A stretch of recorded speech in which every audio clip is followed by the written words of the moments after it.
deux choses.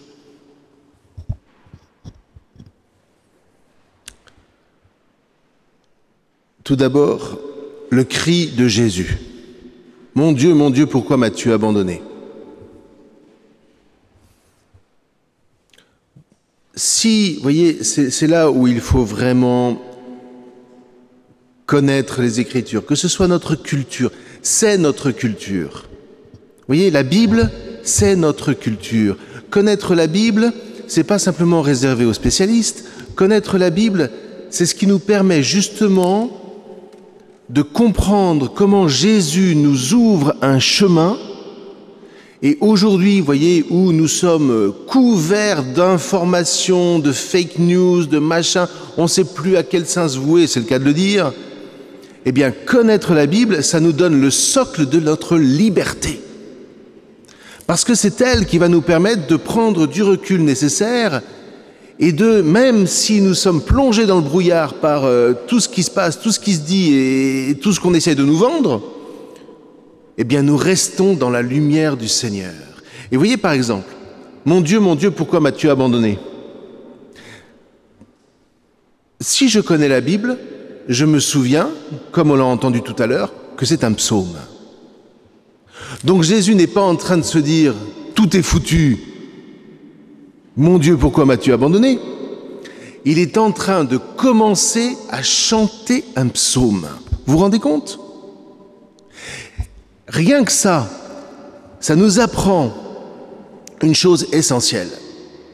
C'est que, vous voyez, un homme comme Jésus, il est homme et Dieu, hein, mais voilà. Jésus est un juif, c'est-à-dire que toute sa vie, il a répété quasiment tous les jours les 150 psaumes. Ce qui fait qu'à un moment, ça rentre en vous. Oui. Et il y a des moments, vous voyez, où les mots nous manquent, en particulier lorsque nous traversons des épreuves. C'est pour ça que si j'ai le réflexe de laisser surgir une parole qui est inscrite en moi, vous voyez, c'est comme quand on apprend des poésies, c'est comme quand on apprend des... Pourquoi est-ce qu'on donne ça on donnait ça aux enfants, puisqu'il paraît que maintenant, on leur fait plus rien apprendre. Mais c'est pour que, précisément, dans les moments les plus affligeants, les plus difficiles, eh bien, on puisse s'appuyer sur une mémoire qui a été ensemencée. Vous voyez ?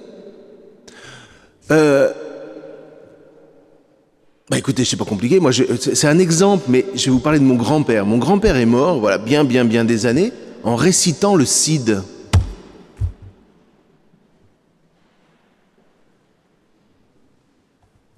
Vous pensez à réciter le Cid, vous, quand vous mourrez? Enfin, bon, c'est une façon de parler, évidemment. Mais non. Mais vous voyez, c'était tellement en lui que les paroles qui sont venues, c'était le Cid. C'est-à-dire, il y avait une noblesse dans ce moment-là. Eh bien, pour Jésus, vous multipliez ça à l'infini. C'est-à-dire qu'il est en train de mourir sur la croix et les paroles qui lui viennent sont les paroles du psalmiste, c'est-à-dire de celui qui a écrit le psaume. Et c'est les paroles que tous ses frères reprennent tous les jours. Et quelle est la magie de ce psaume? La magie de ce psaume, on en a entendu un tout petit exemple tout à l'heure, c'est que le psalmiste est complètement pris... comment dire, il est envahi par ses ennemis. Il le dit bien, mes os se liquéfient, c'est magnifique comme image. Vous voyez, tout le monde est là, les lions sont autour de lui, et il se dit, mais que vais-je faire, Seigneur, pourquoi m'as-tu abandonné? Ça, c'est les 2 tiers du psaume. Et puis, il y a un dernier tiers, on ne sait pas très bien, enfin, on ne sait pas très bien quand on ne réfléchit pas, mais tout d'un coup, il passe sur un autre registre, et il dit... Mais c'est d'un verset à l'autre, hein. Tout d'un coup, je louerai le Seigneur. J'annoncerai ton nom à mes frères. Je veux te louer. Qu'est-ce qui s'est passé? Mais vous voyez, quand on a un peu l'expérience, on sait qu'à un moment, dans l'épreuve, le psalmiste décide de louer Dieu. Alors nous, ça nous paraît complètement, mais débile, complètement décalé. Eh bien, je peux vous assurer que personnellement, ça fait plus de 30 ans que j'ai compris ça dans le psaume et que je l'applique. Eh bien, je peux vous assurer que lorsque je décide dans une épreuve aussi difficile qu'une croix, et on en traverse tous, vous et moi.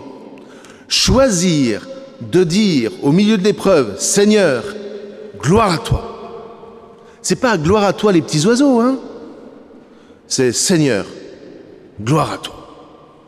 Mais ça vous donne une force pour traverser l'épreuve qui est absolument prodigieuse. Prodigieuse. Avons-nous ce réflexe? Ben, vous voyez, c'est la première chose que nous apprend Jésus alors qu'il est sur la croix. Il n'est pas en train de faire un grand enseignement, il est sur la croix. Et sur la croix, il nous dit, ok, vous souffrez aussi fort tellement fort que vous avez l'impression que Dieu vous abandonne.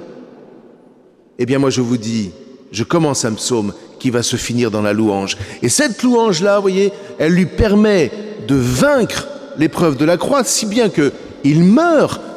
Ça ne veut pas dire qu'il ne mourra pas, il va mourir.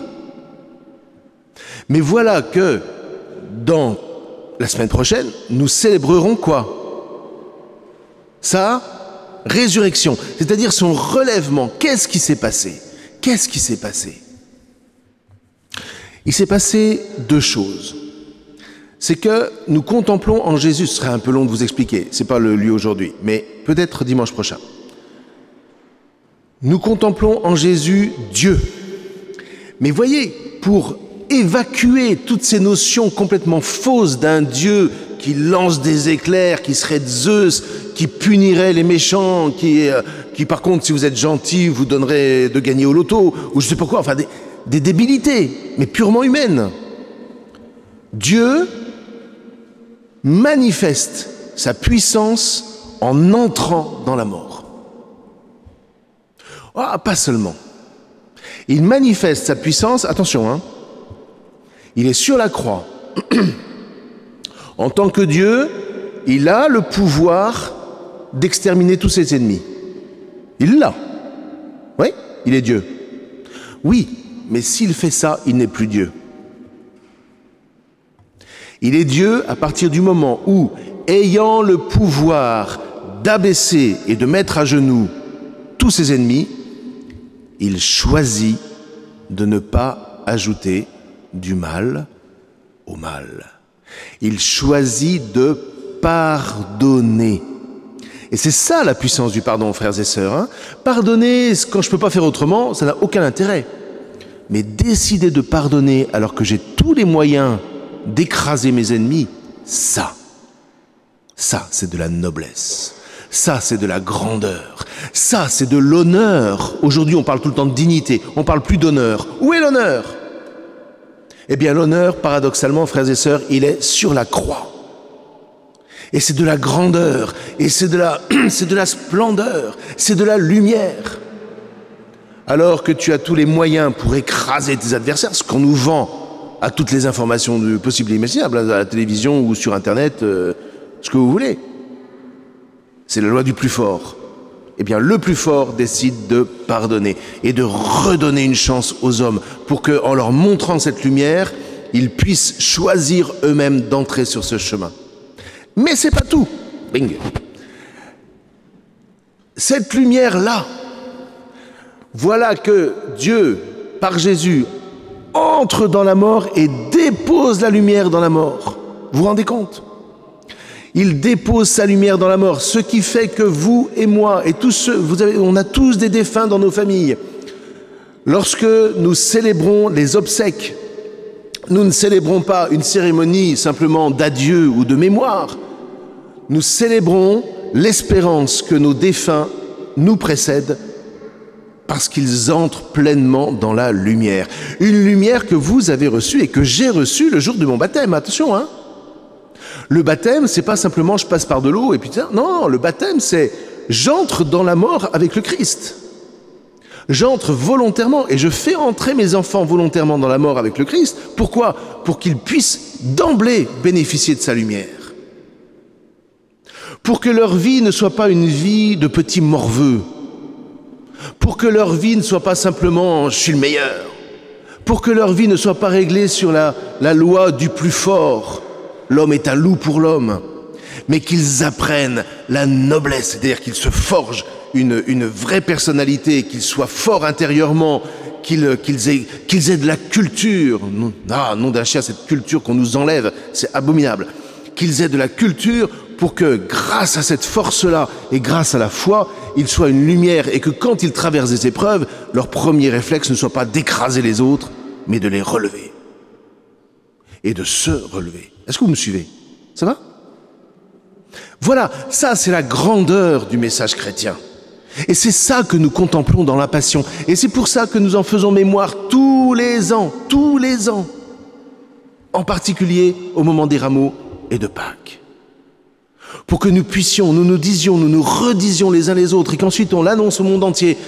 Puisons dans le Christ cette ressource extraordinaire pour se mettre debout. Parce que nous sommes debout en cette vie, eh bien nous serons debout dans la vie éternelle.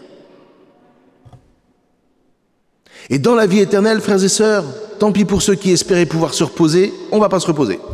Moi, entrer dans la vie éternelle pour être sur un hamac à siroter des cocktails toute la journée, je ne veux même pas imaginer que ça puisse exister.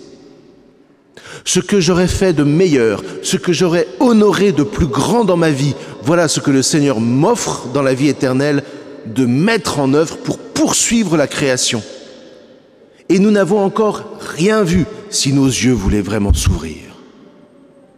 Et vous en avez une toute petite idée. Regardez, à chaque fois que, dans votre vie, vous avez posé un acte de noblesse, un acte que spontanément vous n'auriez pas fait, mais que vous avez choisi de poser pour sauver quelqu'un, pour le relever, eh bien vous avez, ce jour-là, à cet instant-là, vous avez créé quelque chose d'inattendu. Vous avez créé de la joie. Vous avez créé du secours. Vous avez créé quelque chose que notre humanité oublie complètement.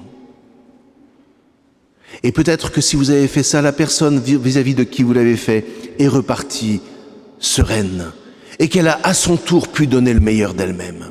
Alors je laisse à ceux qui pensent que c'est de l'utopie, je les laisse à leur utopie. Moi, c'est ce que j'essaye de vivre depuis que je me suis converti et je vois bien que, à travers tous ceux que je connais dans cette assemblée, vous essayez de le vivre aussi. Et je voudrais vous remercier au nom du Christ. Et maintenant, nous allons célébrer l'Eucharistie. L'Eucharistie, c'est ça. Vous et moi, nous ne méritons pas que le Seigneur se donne à nous. On est d'accord? Et pourtant, il le fait parce qu'il choisit de le faire. Donc, à nous d'être suffisamment humbles et suffisamment dans la gratitude pour dire, Seigneur, je ne mérite pas ce don, mais puisque tu choisis de me faire miséricorde, puisque tu choisis de me relever, puisque tu choisis de voir en moi ce qu'il y a de meilleur, eh bien Seigneur, nourris-moi de ce regard, nourris-moi de ce pain, pour que, à mon tour, je sois un homme, une femme, qui ressuscite ceux que je vais rencontrer. Voilà tout l'enjeu de la Semaine Sainte. Amen.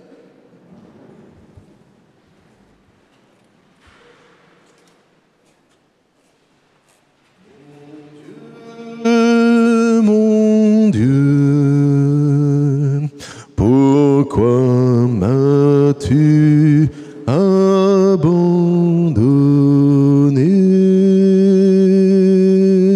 Mon